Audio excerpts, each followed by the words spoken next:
আজ খবরের দিকে নজর রাখবো। কসবায় তৃণমূল কাউন্সিলর সুশান্ত ঘোষকে খুনের চেষ্টা, ঘটনায় আটক আরো এক, বাজেয়াপ্ত একটি ট্যাক্সি। আপনাদের আরো একবার জানিয়ে রাখি, ঘটনায় আটক করা হয়েছে আরো একজনকে এবং বাজেয়াপ্ত করা হয়েছে একটি ট্যাক্সি। আমাদের প্রতিনিধি ঐন্দ্রিলা এই মুহূর্তে আমাদের সঙ্গে রয়েছে এবং তার সঙ্গে রয়েছেন কাউন্সিলর সুশান্ত ঘোষ। আমি সরাসরি ঐন্দ্রিলার কাছে যাবো। ঐন্দ্রিলা, কি বলছেন সুশান্ত ঘোষ? এক সেকেন্ড, আমি লাইভে ঢুকেছি। দেখো রুমকে, এই মুহূর্তে আমার সঙ্গে রয়েছেন 108 নম্বর ওয়ার্ডে তৃণমূলের কাউন্সিলর সুশান্ত কুমার ঘোষ এবং 107-এর বাসিন্দা। তিনি দীর্ঘদিনের বাসিন্দা এবং তিনি বারবার যেটা বলেছেন 107 নম্বর ওয়ার্ডকে তিনি নিজে গড়ে তুলেছেন। সেই জায়গা থেকে এই ধরনের ঘটনা তিনি বলছেন এটা আমি আশা করিনি। কি ঘটেছিল তার মুখ থেকে সরাসরি শুনি। দাদা, কি হয়েছিল? না, বললাম তো যে প্রত্যেকদিন সন্ধ্যাবেলা আমি এখানে বসি, আমার বাড়ির নিচে বসি। যেহেতু আমি পাশের ওয়ার্ডে চলে গেছি, সন্ধ্যাবেলা এখানে বসেই মানুষের অভাব অভিযোগগুলো শুনি। বিভিন্ন মানুষ আসে, তাদের অভাব অভিযোগ শুনে সেটা প্রতিকারের চেষ্টা করি। কালকেও বসেছিলাম, হঠাৎ করে একটা ছেলে এসে এরকম বন্দুক বার করে আমাকে কি বলবো আর গুলি করবার চেষ্টা করে, কিন্তু ভগবানের অশেষ আশীর্বাদে গুলি বেরোয়নি। যে কোনো কারণে হোক লক হয়ে গেছিল, তারপরে তাড়া করে আমরা তাকে ধরে আমরা পুলিশের হাতে তুলে দিয়েছিলাম। আচ্ছা, এর পিছনে কোনো ষড়যন্ত্রের কোনো গন্ধ পাচ্ছেন? রাজনৈতিক কারো যোগ থাকতে পারে? না, এই মুহূর্তে আমি সেটা বলার মতো জায়গায় নেই, কারণ পুলিশকে আমরা দিয়েছি, পুলিশ ইনভেস্টিগেট করছে এবং কলকাতা পুলিশ যথেষ্ট দক্ষ এই ব্যাপারে। আশা করি সমস্তটাই বেরিয়ে আসবে কে বা কারা পিছনে ছিল। জাভেদ খান এসেছিলেন, মালা রায় এসেছিলেন, অনেকেই এসেছিলেন। এই ওয়ার্ডের কাউন্সিলরের সঙ্গে কথা হয়েছে? না, এগুলো কথা হয়নি। পার্টির সকলেই খোঁজ নিয়েছেন। অভিষেক বন্দ্যোপাধ্যায় নিজে ফোন করেছিলেন, জাভেদ খান এসেছিলেন, মালা রায় এসেছিলেন, ববি হাকিমও ফোন করে কথাবার্তা বলেছেন, দেবাশিস কুমার এসেছিলেন। পার্টির সবাই যোগাযোগ করেছেন, কথাবার্তা হয়েছে এবং পুলিশ প্রশাসন তার কাজ করছে। আশা করি নিশ্চিতভাবে আসল সত্যটা বেরিয়ে আসবে। একটাই প্রশ্ন করব যে যদি আপনি সুরক্ষিত না থাকেন, আপনার বাড়ির নিচে একজন তৃণমূল কাউন্সিলর যা সিকিউরিটি রয়েছে, তারপর সাধারণ মানুষ এখানে যারা রোজ দিন যায় তারা কি করে সুরক্ষিত থাকবে?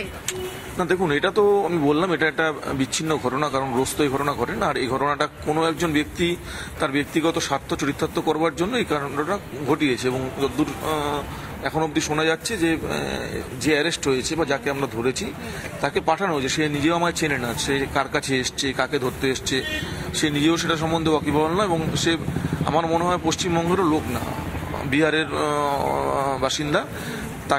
তার বক্তব্য অনুযায়ী তাকে পাঠানো হয়েছে, তাকে ছবি দেখানো হয়েছিল, আমার ছবি দেখে তাকে কাজ করতে বলা হয়েছে। আচ্ছা, আপনি কি কাউকে সন্দেহ করছেন? না, আমি বললাম সেই জায়গায় নেই এখনো, কারণ আমার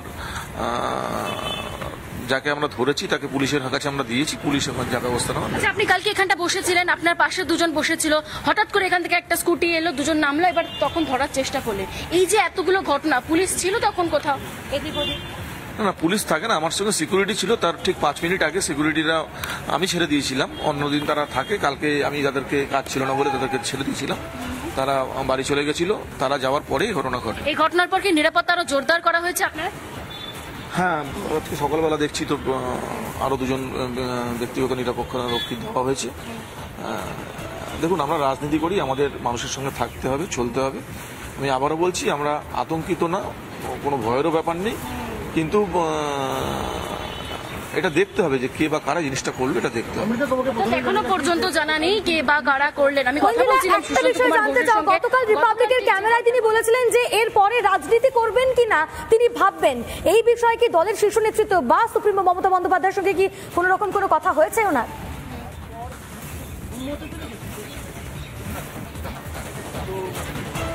দেখো রুমকে, আমরা এই বিষয়ে কথা বলেছিলাম সুশান্ত কুমার ঘোষের সঙ্গে। তিনি বলেছেন তিনি প্রাথমিকভাবে এই প্রতিক্রিয়া তিনি দিয়েছিলেন এবং তারপর তিনি বাড়ির লোকের সঙ্গে সকলের সঙ্গে কথা বলেছেন এবং তাতে তার যে পরবর্তী সিদ্ধান্ত এই মুহূর্তে তিনি আমাদেরকে জানিয়েছেন যে তিনি রাজনীতি ছাড়বেন না। তবে হ্যাঁ, খানিকটা তো ভয় লাগছে এবং এই ঘটনা তাকে কিন্তু খানিকটা নাড়িয়েই দিয়েছে। তার কারণ তিনি এই 107-এর দীর্ঘদিনের বাসিন্দা। এই ওয়ার্ডে তাকে যে কেউ আক্রমণ করতে পারে বা তাকে যে কেউ এ ধরনের ঘটনার সম্মুখীন করতে পারে, এ কিন্তু তার আশাই ছিল না। এই জায়গা থেকে তিনি ভেঙে পড়েছেন এবং তিনি বলছেন যে মানসিকভাবে খানিকটা তার দুর্বল লাগছে। শুধু তাই নয়, কোথাও কি একটু ভয় তো লাগছে, তার সিকিউরিটিও বাড়ানো হয়েছে। আমি এই জায়গা থেকে একটু ছবিটা দেখানোর চেষ্টা করব। এই জায়গাতেই গতকাল রাত্রিবেলা বসেছিলেন তৃণমূলের কাউন্সিলর সুশান্ত কুমার ঘোষ, তার পাশেও ছিলেন দুজন। ঠিক এই জায়গা থেকে আসে দুষ্কৃতীরা এবং আমি আলীকে বলবো, আলী তুমি একটু জুম করে দেখাও যাতে আমি বোঝাতে পারি ঠিক কোন জায়গায় কিভাবে দুষ্কৃতীরা এলো, তারা আসেন এই দিক থেকে, একদম অ্যাক্রোপলিস মলের সোজাসুজি এই রাস্তা দিয়ে আসেন, এসে ঠিক এই জায়গাটা এসে দাঁড়ায়। এই জায়গা থেকে এসে দাঁড়ানোর পরই একজন পিছনের স্কুটি থেকে নামে, আর একজন স্কুটিতে ছিল, তারা কিন্তু সোজাসুজি নেমে, পিছনের জন নেমে কিন্তু এইভাবে তাক করে। এইভাবে তাক করা হয় সুশান্ত কুমার ঘোষকে, সে এগিয়ে যায়, এরপর তখনই ধাক্কা দিতেই বর্ণনা আমরা জানলাম তার মুখ থেকে। অনেক ধন্যবাদ তোমাকে আপাতত ইন্দ্রিলা।